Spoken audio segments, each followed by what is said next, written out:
Halo teman-teman semuanya, selamat datang kembali di channel Bocah Saham. Hari ini saya akan membahas mengenai cara membaca order book. Ya, jadi video ini adalah video terbaru, ya, versi updated-nya. Karena beberapa minggu lalu saya sudah membuat video mengenai cara membaca order book. Namun mungkin masih ada beberapa teman-teman yang menanyakan kepada saya bagaimana cara membaca order book. Jadi saya buatkan video terbaru, updated-nya dengan contoh-contoh yang baru juga. Dan juga mungkin ini masih jam trading, jadi akan saya lihatkan mungkin pergerakan order book pada kondisi live trading. Oke, kita mulai saja.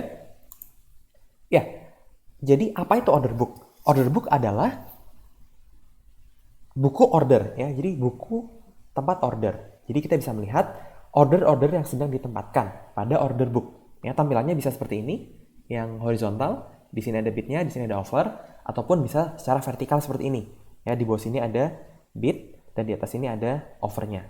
Nah, komponennya ada apa saja? Ya, ada bid-nya, ada offer, ada bid volume, ada offer volume, kemudian ada total bid volume dan total offer volume. Ya. Nah, apa itu bid? Apa itu offer? Bid adalah harga di mana ada orang ingin membeli.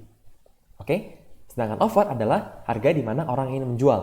Ya, kita contohkan misalnya 1765 ini harga bid 1765. Artinya ada total di sini 12.107 lot yang mengantri beli di harga 1765. Sedangkan offer 1770 artinya ada 543 lot yang mengantri jual di harga 1770. Oke. Kemudian ini ada total bid volume adalah total bid volume, ya, volume di bid-bid ini. Sedangkan total offer volume adalah total offer-offer ini. Oke. Nah, saya singkat saja ya, bagi teman-teman yang mungkin belum terlalu paham, bisa nonton dulu video saya sebelumnya di link di kanan atas. Nah, jadi mungkin pendapat yang salah adalah untuk newbie-newbie mereka sering melihat total bid volume dan total offer volume. Ya, padahal kedua hal ini tidak terlalu penting kita lihat. Kenapa? Karena total ini adalah passive playernya, ya. Nah, sedangkan yang kita harus perhatikan adalah active playernya. Apakah si active player sedang melakukan pembelian atau sedang melakukan penjualan, ya. Contoh nih, kalau newbie biasanya lihat gini, jika bid volumenya lebih besar daripada offer volumenya, maka harga akan naik, ya. Padahal belum tentu, ya. Kita lihat contoh Amerika ini, harganya justru turun. Padahal total bid volumenya lebih besar daripada total offer volumenya, ya. Karena ini hanyalah passive playernya, ya, dia tidak secara aktif menggerakkan harganya. Jadi yang perlu kita perhatikan adalah para active playernya, active buyer atau active sellernya. Oke, nah saya akan berikan contoh langsung ya, mungkin ya kita lihat contoh langsung di. Oke, kita lihat sekarang. Coba kita cari saham apa yang bisa kita gunakan sebagai contoh. Misalnya saham Excel mungkin yang sedang dipom-pom. Nah, mungkin sepi ya perdagangannya ya. Mungkin kita cari saham lain. Saham apa misalnya? Saham Inaf atau KF. Nah, jadi teman-teman kita lihat.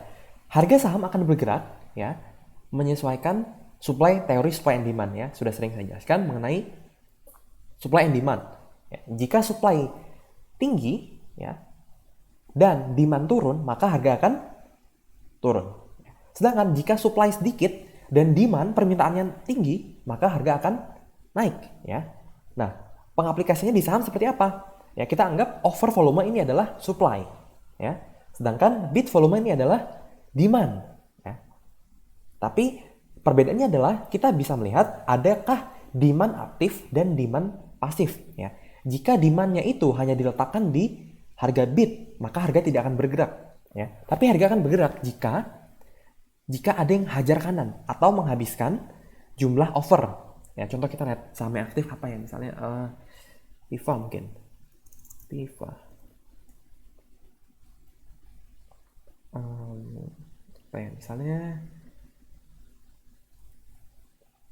NDKA. Antam. Ini coba ya, Esbat. Waran ini lagi aktif ya.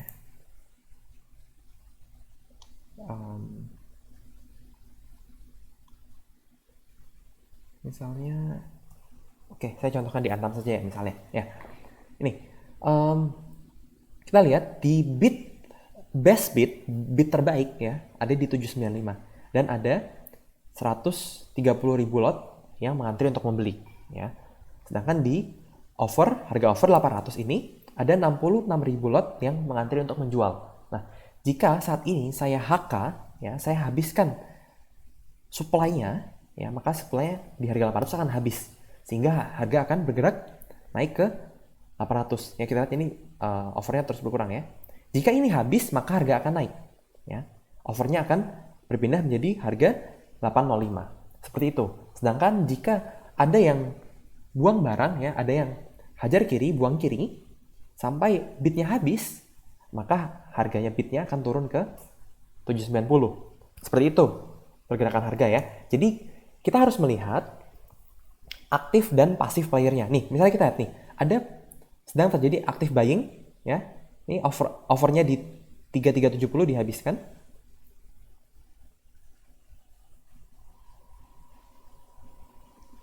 Oke. Setara ya, ada yang menjual, ada yang membeli. Kemudian contoh saham apa ya? Misalnya ini saham Aces. Kita lihat di 1600 ada 700 sekian bit volume. Sedangkan di 1605 ada 500 over volume. Ya, kita lihat, jika ini habis, harga akan naik. Sebaliknya jika ini yang habis, jika bitnya habis, maka harga akan turun ke bawah. Nah, seperti itu pergerakan harga saham ya. Pergerakan harga saham. Wow, ada ordernya yang done, order saya yang done ya. Oke, apa tadi ya? Saya beli saham Adro ya. Nah, saya beli Adro tadi ya. Kita lihat Adro. Oke, harganya turun ya. Candle menitnya. Oke, ya. Tadi saya mengantri di 1105 udah terbeli Adro. Oke, kita kembali ke slide lagi aja ya. Ini dia. Ya, jadi untuk interpretasi ya teman-teman, silakan kita harus melihat aktif playernya, entah aktif buyer atau aktif sellernya yang sedang aktif bertransaksi, karena mereka lah yang akan menggerakkan harga. Ya, sedangkan aktif pasif buyernya atau pasif sellernya tidak akan menggerakkan harga. Oke. Nah, kemudian ada juga misalnya teman-teman yang sering menggunakan acuan misalnya tembok ya. Kita lihat misalnya di harga-harga tertentu ada volume yang cukup besar dan itu digunakan sebagai acuan temboknya. Misalnya kita lihat di sini MDKA ada 35.000 antri beli di bit 1760 ya. Dan kita sering menganggap ini sebagai supportnya karena ada tembok yang tebal, ada bit yang tebal di sana. Nah, tapi teman-teman harus hati-hati. Kenapa? Karena banyak sekali bit dan order yang palsu ya. Jadi teman-teman kalau mau lihat ciri-ciri order bit yang palsu bisa lihat di video sebelumnya di kanan atas ya. Sekarang kemarin saya sudah carikan contoh saham yang ada bit yang palsu ya. Di saham yang saham yang lagi dipom-pom ya. Kemarin kita tahu ada saham yang dipom-pom XCL ya. Kemarin hari Kamis. Nah, kemudian kita lihat nih. Di akhir perdagangan ya, tiba-tiba dimasukkan 29.000 lot bit ya di detik terakhir perdagangan kemarin. Ya, jadi jika kita di akhir sesi kita melihat wah ada bitnya, harga bit sekarang cukup tebal. Nah, kebanyakan orang akan beranggapan oh pasti besok akan naik karena yang mengantri beli di harga sekarang itu sangat banyak.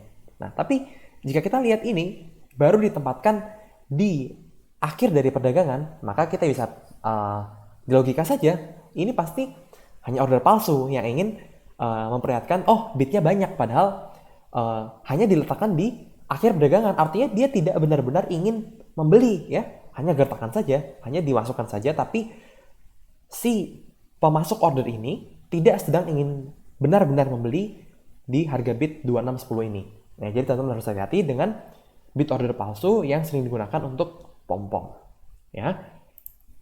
Kemudian kita lihat lagi misalnya ya, order book yang palsu.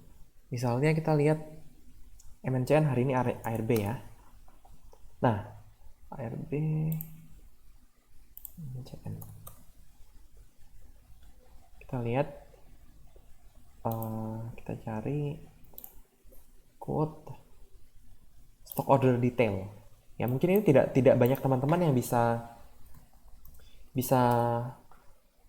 membuka ini ya. Mungkin ada aplikasi tertentu yang tidak memiliki fitur stock order detail. Oke, nah kita lihat di sini ya, di dalam stock order detail kita bisa melihat antrian yang sedang ditempatkan. Misalnya ini kita lihat pada jam 11.29 ada 20.000 lot yang mengantri di harga 790 ya. Jika warnanya ini hitam artinya belum done. Sedangkan jika warnanya merah ini sudah di withdraw, dan jika harganya biru, tulisannya biru, maka itu order yang sudah done.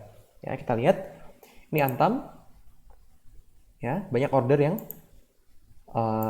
di withdraw ya. Kita lihat ordernya ditebalkan kemudian di withdraw. Kita lihat ya, ini 19.000 terus terjadi ini 19.000 lagi ya, order yang dibuat kemudian di withdraw. Ya, fungsinya apa? Untuk menebalkan bid.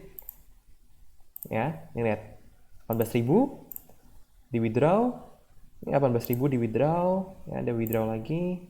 Kemudian nih ada lagi di withdraw, nih di withdraw, nih di withdraw lagi. Ini juga ada withdraw lagi. Ya, ini banyak banget yang di withdraw. Ya, 17.000. Ya, kita lihat nih. Baik di withdraw. Artinya jika kita melihat misalnya sekarang stock price-nya Antam, ya, kita lihat nih. Ordernya tersusun rapi, bid volumenya tersusun rapi ya, 103, 102, 113, 115. Nah, hati-hati karena kalau kita lihat di stock order detailnya banyak sekali order-order yang di withdraw. Ya, jadi kita hati-hati aja. Bisa aja nih jumlah bid order yang di sini sewaktu-waktu akan bisa di withdraw.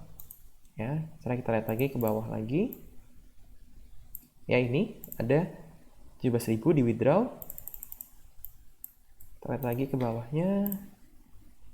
Ya, ini. Nah, 16.000 ya.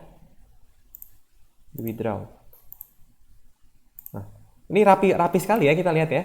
Dari awal dia jumlahnya 15.000, kemudian di withdraw 16.000 di withdraw ya. Kita lihat atasnya tadi 16.000, kemudian 17.000 di withdraw, kemudian ditanaikan lagi ya. Jadi 18.000 tadi, ini 18.000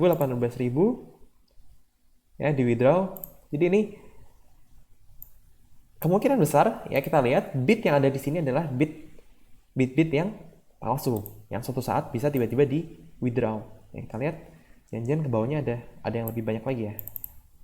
14.000 di bawahnya, jangan-jangan. Nah, benar. 14.000 yang sudah di withdraw. Kita lihat nih. Ya. Kita lihat nih. Nah, itu dia order-order yang ditempatkan sebagai pasif buyer dan di withdraw kapan saja ya. Jadi pesan saya untuk teman-teman, jika melihat order book seperti ini ya, teman-teman harus hati-hati melihat dengan detail apakah order yang ditempatkan ini adalah order betulan atau order palsu yang bisa di withdraw. Kita lihat setelah 14.000 turun lagi ya, jadi 13.000,